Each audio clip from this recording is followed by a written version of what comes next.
2절에 보면은 너희 날이나 너희 조상들의 날에 이런 일이 있었느냐 그랬습니다. 그러니까 이 조상들이 살던 때나 너희가 지금 살던 때 이런 일이 있었느냐 그 일인데 무슨 일이 있었느냐 하면은 9절에 보면은 소재와 전제가 여호와의 성전에서 끊어졌고 제사장은 슬퍼하도다. 소재와 전제, 소재와 전제. 이 요엘서는 그 유다 왕국에 전한 말씀인데 망하기 전입니다. 망하기 전이니까 나라가 막 타락하고 부패하고 그리 되었을 때 소재와 전제가 끊어졌다. 예배가 끊어졌다. 예배가 끊어졌다.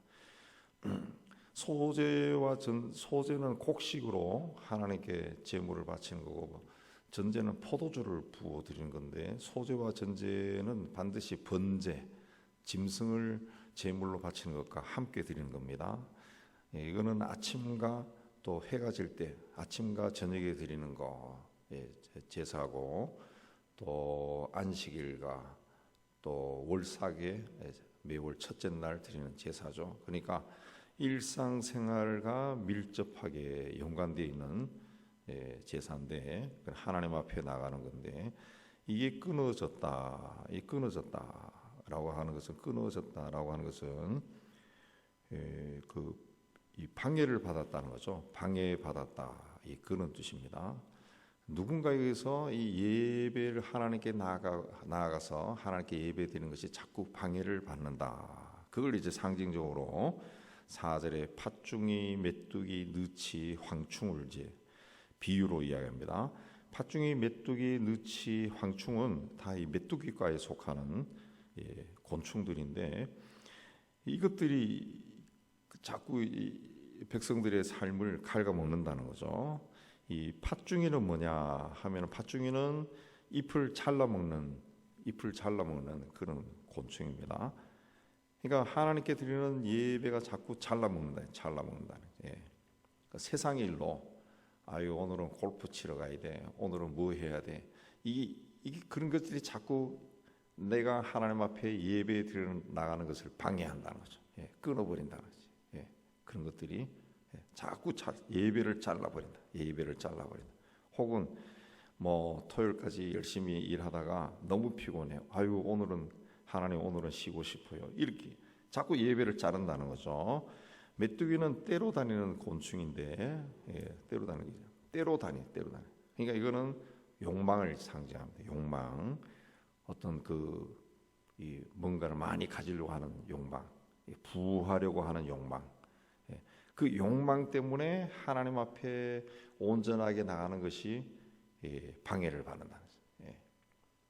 성경에 보면은 돈이 있는 자는 부자는 송아지를 하나님께 바치고 또 그 밑에 좀 못한 사람은 양을 바치고 가난한 사람은 비둘기를 바치고 이렇게 돼야 되는데 그걸 싫어한다는 것이 하나님께 뭔가 제물을 갖다 바치는 것을 싫어한다는 거죠. 싫어한다. 이게 내 거라는 것이 내 거. 뭘 굳이 그렇게 해야 되나 해서 내 거니까 자꾸 끌어안는다는 거죠. 그러다 보니까 하나님께 나가서 예배를 해도 그 예배가 온전한 예배가 아니죠. 성경은 분명히 하나님 앞에 나갈 때는 예물을 가지고 나가라 그랬다. 예물을 가지고 나가라 그랬습니다. 그 뭐 하나님이 없어서 달라고 하는 것이 아니라 이 예물을 가지고 하나님께 바친다라는 것은 자기의 마음이 들어가는 거죠. 자기 마음과 뜻과 정성이 내가 바치는 이 예물이 있는 건데 그걸 안 한다는 거죠. 여러 가지 자신의 것을 내놓기 싫어한다는 거죠. 그게 이제 메뚜기입니다. 메뚜기 많은 때로 몰려드는 거지. 내가 많이 가지고 싶어하는 거죠. 그 다음에 느치가 먹는다. 느치는 껍질을 벗겨 먹는 곤충입니다. 메뚜기과입니다. 예배를 드려도 재미가 없어요. 나와서 앉아 있어도 아무런 예배 의미가 없는 거예요. 예배를 드려도 이게 뭐 하는 건가? 아무런 예배의 의미가 없습니다. 의미가 없어. 뭔가 염려와 걱정과 예배 시간에 하나님 생각하는 것보다 염려와 걱정과 또 소외감, 열등감, 패배감 이런 이 모든 그 부정적인 요소로 꽉 차가지고 그 예배에 참여해도 그 은혜가 없다는, 소위 은혜가 없고 하나님은 어디 계신가, 예배 첫 시간부터 마칠 때까지 그 생각만 하다가 나가는 거지. 예배를 통해 그 자리에 임재하신 하나님을 만나고 치유를 받고 그렇게 해야 되는데, 그런 것이 없이 그냥 와서 앉아 있다가 그냥 허무하게 나가는 그런, 그냥 껍질만 자꾸 벗겨먹는, 껍질만 있다는. 황충은 뿌리째 다 뽑아먹는 그런 곤충입니다. 황충. 그 뿌리를 갉아먹으면은 죽어버리죠. 나무가 죽어버립니다. 그러니까 예배가 없다는 거죠. 예배. 아무런 관계가 형성되지 않은 거죠. 하나님과의 관계도 없고, 교우들과의 관계도 없고, 목자와 양과의 관계도 없고, 관계가 없는 거예요. 그러니까 결국 사탄에게 뺏긴 거죠. 예배가 없어지는 거예요. 예배가 없어지는. 하나님을 찾지 않는다는 거죠. 마지막 단계는 하나님을 찾지 않는다. 그렇게 하니까 재앙이 임한다는 거죠. 재앙이 임한다. 재앙이 임해서 10절에 밭이 황무하고 토지가 마르고 곡식이 떨어지고 세포주가 마르고 기름이 다했다.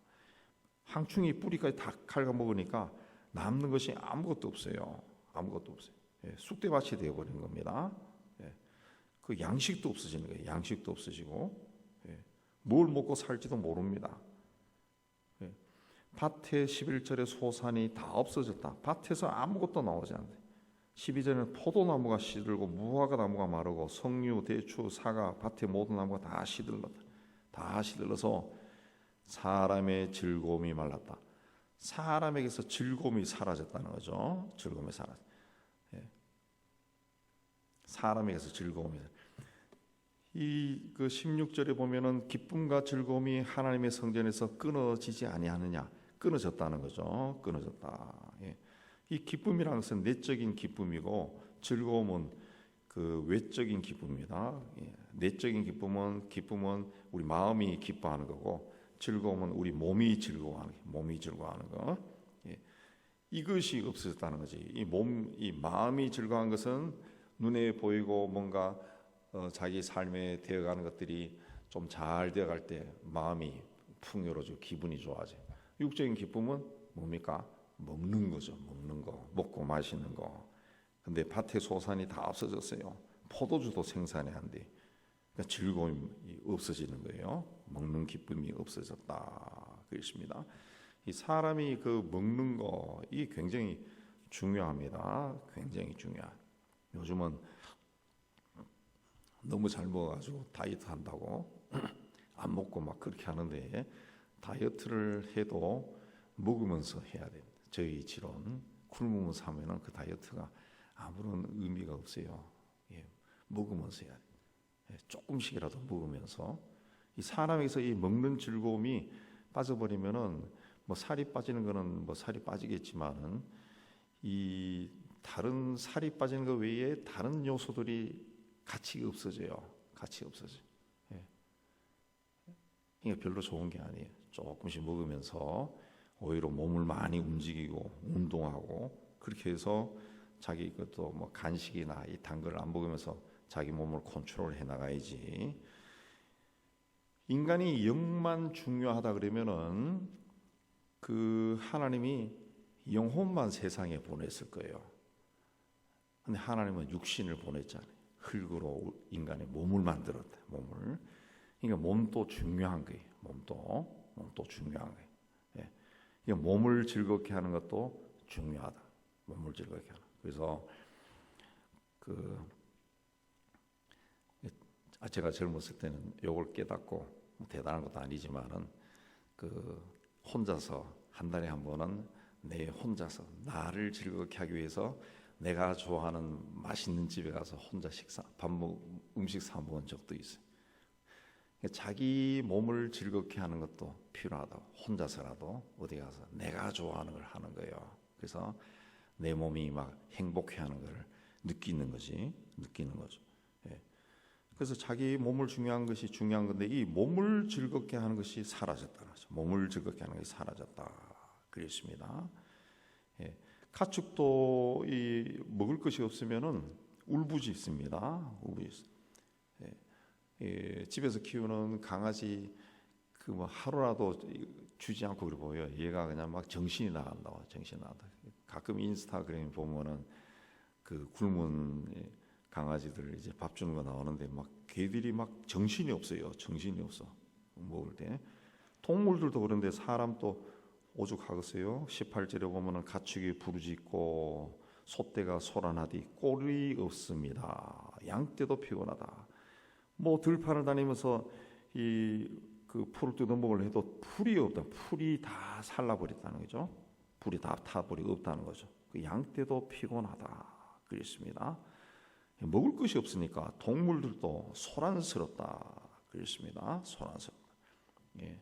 소나 이 돼지를 그 우리 과거에 어렸을 때 키워 보면은 먹이 제때 주지 않으면 막 소란스럽습니다. 막 울고 막 그래요.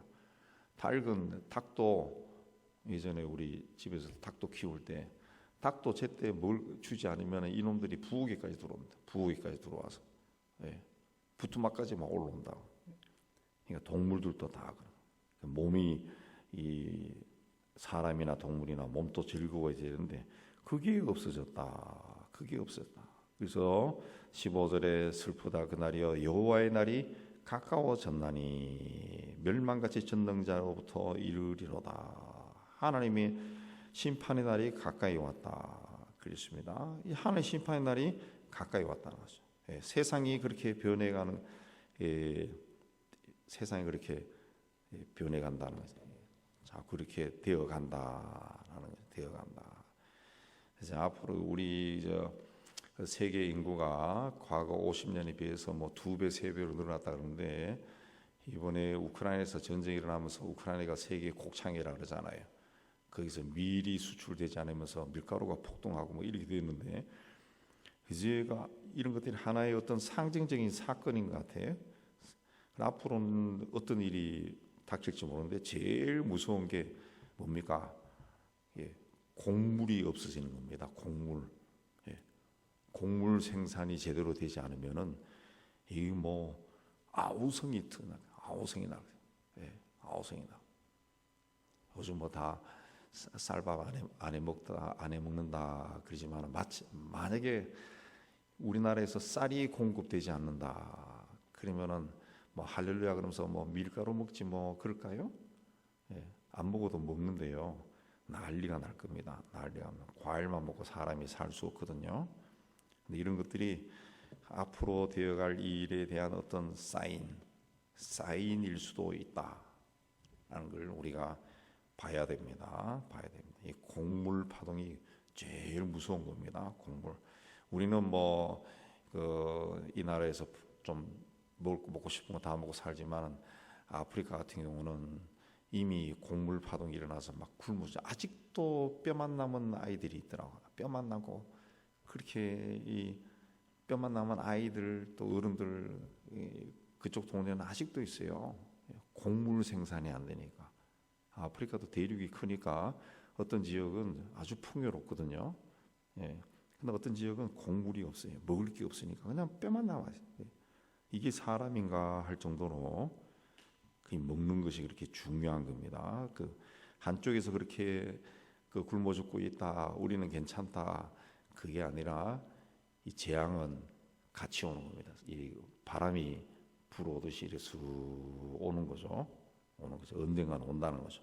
그러면 이럴 때 올 때 우리는 어떻게 해야 되느냐? 8절에 너희는 처녀가 어렸을 때 약혼한 남자로 말미암아 굵은 배로 동이고 애곡한 같이 할지라. 이 처녀가 어렸을 때 약혼했는데 약혼한 남자가 죽었어요. 그러니까 굵은 배로 동이고 애곡함 같이 할지어다 그랬습니다. 회개하라는 겁니다. 회개. 13절에도 제사장들아 너희는 굵은 배로 동이고 슬피 울지어다. 제단에 수종드는 자들아 너희는 울지어다. 왜 울어야 되느냐? 이는 13절에 소제와 전제를 너희 하나님 성전에 드리지 못함이로다. 그랬습니다. 드리지 못함이로다. 우리가 예배를 그 일주일에 한 번씩 주일마다 이렇게 하니까 이 예배도 습관이 되어 있는데 그 일주일에 한 번 예배하는 것이 무슨 의미가 있을까? 그 생각도 들어요. 예배하고 간다 해가지고 뭐 내 막 심령이 막 흥분되어서 집에 가는 것도 아니고 그냥 예배하고 가는 거예요. 그냥. 예. 그럼 이거 뭐 안 해도 되지 않겠냐? 그럼 코로나 때 그러면서 이제 한 번 두 번 빠지다 보니까 이제 습관이 되어서 교회 나오지 않은 사람들도 생긴 것 같은데, 근데 이 예배가 뭐냐? 예배가 뭐냐? 하나님은 영이십니다. 영이시기 때문에 우리 눈에 보이지 않죠. 그 하나님을 기억하는 행위가 예배죠. 예배. 내가 예배의 자리에 섰다. 그러면은 우리 눈에 보이지 않지만은 그 하나님을 기억하는 거예요. 네, 하나님을 기억하고. 성찬도 그러죠. 성찬도 예수께서 분명히 그랬죠. 이것을 행하여 나를 기념하라. 기념하라. 기억하라. 내가 너희를 위해 십자가에 죽어서 피를 흘리고 살이 찢겼다는 것을 기념하라. 기억하라. 기억하는 게 성찬이에요. 성찬이라. 그 성찬은 원래는 그 교회 전통에 하면은 주일마다 하는 겁니다. 주일마다 하는 건데 우리 개신교는 이제 거기 절기로 바뀌었지만은 그러니까 이 예배가 아무것도 아닌 것 같지만은 예배가 그렇게 중요한 거예요. 예배가 중요. 내가 이 세상에 사람으로 와서 살면서 하나님을 기억한다는 거, 하나님을 기억하고 살았다는 거, 그게 중요하다. 그렇게 기억하지 않으면 어느 순간에 소재와 전제가 끊겨버린다는 거죠. 끊겨버려. 나에게는 그런 하나님 앞에 나가는 것이 뭐 대수롭지 않은 것으로 바뀌어 버린다는 거죠. 그게 아니라는 거죠. 그게 아니. 그렇게 하면은 큰일 난다는 거죠. 큰일 난다. 요엘서가 그걸 이야기하는 겁니다. 그걸 이야기하는 거예요. 그럼 그게 예배가 끊긴 것으로 끝나는 것이 아니라 백성들이 하나님을 기억하지 않으니까 하나님의 심판이 임한다는 거죠. 심판이 뭐 하늘에서 불이 떨어지는 것이 아니라 곡식이 없어요. 소출이 없어요. 땅에서 생산이 되지 않는다. 땅에서 나오는 것이 없다. 나오는 것이 없다. 죽는다. 그거죠. 그래서 돌아오라. 그렇게 하지 않으면은 20절에도 들짐승이 헐떡거리는 그런 시대가 온다. 들짐승도 주를 향하여 헐떡거린다. 그랬습니다. 인간의 죄로 인해서 짐승들이 헐떡거린다. 주님을 향해 호소한다는 거죠. 주님이 인간의 죄 때문에. 오늘 우리 시대를 바라보며 나의 예배 생활이 어떠한가 살펴보시고, 우리 눈에 보이지 않지만은 하나님 앞에 나와 예배할 때 정말 신령과 진정으로 마음과 뜻과 정성을 다하여 예배하면서 그 자리에 임재해 계신 하나님을 만나는 여러분이 되시기를 주의 이름으로 축복합니다.